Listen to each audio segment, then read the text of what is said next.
Portal is truly a game in its own class. It somehow manages to achieve a weird combination, a puzzle game with a rich story. However, it's considered by many, including me, to be one of the best games of all time. Portal's original concept, Narbacular Drop, doesn't even look or feel close to Portal though. So how did they get there? Well, in this video, I'll tell you all about it. I'll take you from Narbacular Drop to Portal and everything that occurred in between.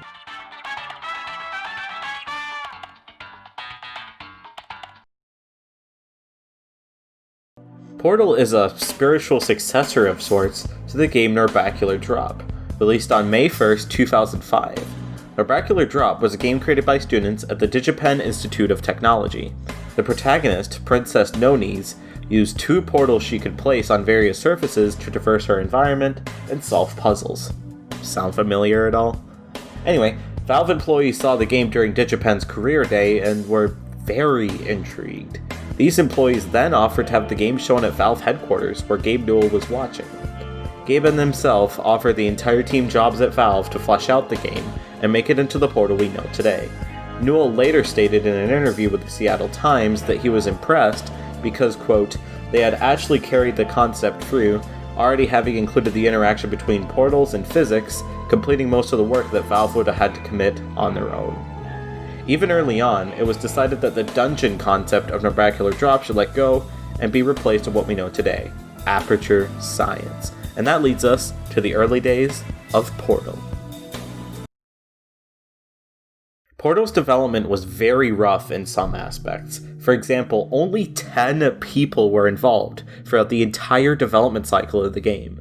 The writer, Eric Wolpaw, claimed that, quote, without the constraints, Portal would be not as good a game. For the first year of development, Portal did not have the rich story it's known for today, or any story really. The team mostly focused on the gameplay. In fact, originally there was no intention of there ever being this big of a backstory to the game. However, early playtesters found the game to be fun, but lacking in one area. There was no explanation of what completing all these test chambers actually led to. That is the moment when the team decided they needed a story. The Portal team was lucky enough to be able to work with Half-Life writer Mark Laidlaw to fit Portal into Half-Life's extended plot. The reason they went with vaguely tying Portal to Half-Life in part was to allow the team to use Half-Life 2 assets in Portal since they had a very limited team, remembering that, only 10 people were involved in its development. The team struggled early on through things like how to communicate what a portal does to the player early on, as Kim Swift describes in the Portal commentary unlocked when you beat the game. One of the things we learned from Narbacular Drop, our student project that became Portal, was that players often thought portals took them into other spaces, or even other dimensions. To help fight that notion, we start players in a visually unique room with memorable objects, so that when they walk through a portal for the first time, they have a clear point of reference, which communicates the idea that they're still in the same basic location.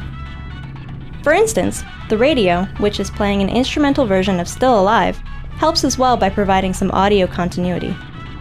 Nick Magyar noted that, quote, early versions of Portal featured more detailed, cluttered environments, much like Half-Life 2. We quickly realized that unnecessary objects scattered all over the place distracted players to the point where it actually interfered with the Portal training process. So we simplified the art style to favor clean, focused test chambers. A concept that pops up later in the game, Portal Momentum, was very hard to convey to a new player, according to Garrett Rickey. Portal Momentum ended up being the hardest concept to convey. For this series of puzzles, which went through more design iterations than virtually any other part of the game, we introduced the idea of redirecting your momentum using portals, slowly, step by step. We even have the AI voice pretty explicitly explain the elements of the puzzle, something we avoided throughout most of the rest of the game. Speaking of the AI voice, the existence of GLaDOS, the sarcastic computer AI who guides the player through the Aperture Science facility, came very early on in the writing process. They drafted earlier lines for this quote-unquote polite AI, such as requesting the player's character to assume the party escort submission position, and found this style of approach to be well suited to the game they wanted to create, ultimately leading to GLaDOS' creation. She was central to the plot, as Wolpaw notes, quote, we designed the game to have a very clear beginning, middle, and end, and we wanted GLaDOS to go through a personality shift at each of these points. And note that from here, there will be spoilers.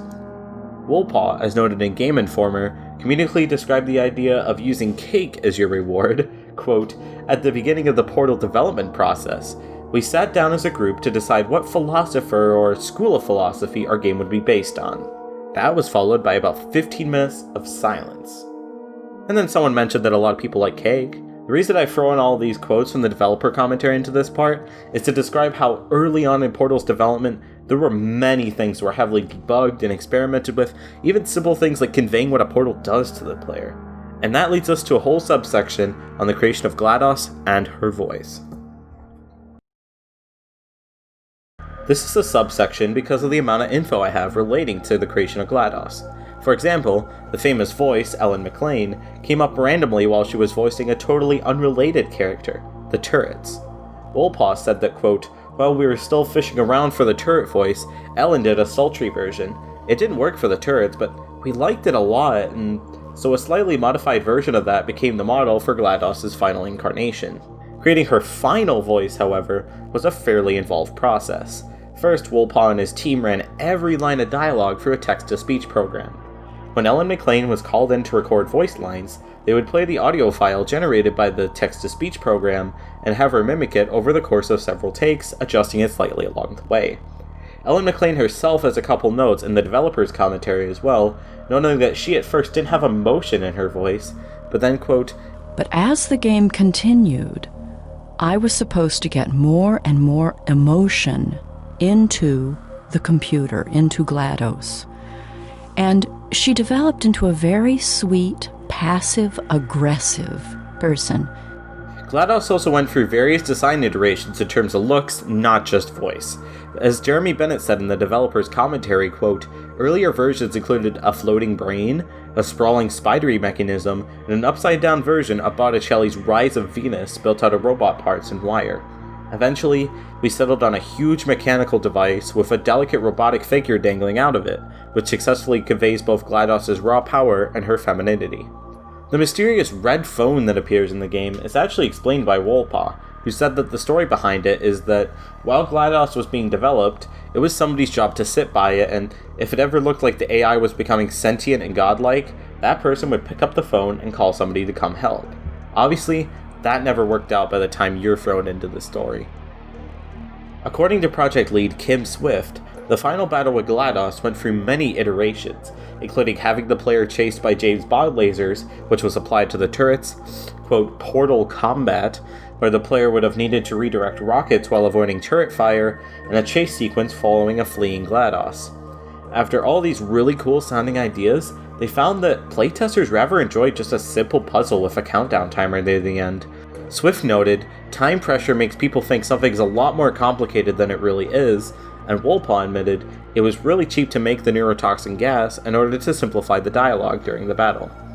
That's everything I have about GLaDOS, but we still have to get to later development, so ahem. Early on in Portal's development, the game was littered with decorative items, just like Half-Life 2. Wonder why, huh? However, this confused early playtesters of the game who spent too much time trying to use non-functional elements to complete chambers. Therefore, they removed a lot of decorative elements and developed the more minimal, grim environment we have today in order to make items easier to spot, referencing the 2005 Michael Bay film The Island as a reference. There also used to be a character called Ratman, who left the messages in the maintenance areas, but to avoid creating too much narrative, as if they didn't already have a lot of narrative, they decided to cut him from the game, though the character did eventually get his own comic, Lab Rat, which helped to tie Portal 1 and 2 together story-wise. A very important element of the game, the weighted companion cube, was created by Swift and Woolpaw, who read some, quote, declassified government interrogation thing, whereby isolation leads subjects to begin to attach to inanimate objects. Kim Swift went into a lot more detail about why they created the cube the way they did, with this quote. "We had a long level called Box Marathon. We wanted players to bring this box with them from the beginning to the end. But people would forget about the box, so we added dialogue, applied the heart to the cube, and continued to up the ante until people became attached to it. Later on, we added the incineration idea. The artistic expression simply just grew from the gameplay." Further reasoning behind the cube incineration aspect of mid-game puzzles came from the design of the final boss battle, according to Woolpaw. They recognized they had not introduced the idea of incineration necessary to complete the boss battle, and by training the player to do it with a weighted companion cube, found the narrative way stronger with its death. Speaking of important items, the portal gun, its full name, Aperture Science Handheld Portal Device, can be abbreviated as ASHPD, which resembles a shortened version of the name Adrian Shepard, the protagonist of Half-Life Opposing Force. Fans noticed the similarity before the game's final release, and because of that, the team was placed what's called a red herring, which means a clue that's meant to be misleading, into the game by having the letters of Adrian Shepard highlighted on keyboards that you find throughout the maintenance areas. One of the weirdly cooler things about Portal's development is actually the backstory of the cake. The cake is a Black Forest cake that Kim Swift thought looked the best at the Regent Bakery and Cafe in Redmond, Washington, which is nearby Valve headquarters. As an Easter egg within the game, its recipe is scattered among various screens showing lines of binary code. The Regent Bakery has said that since the release of Portal, its Black Forest cake has been one of its more popular items.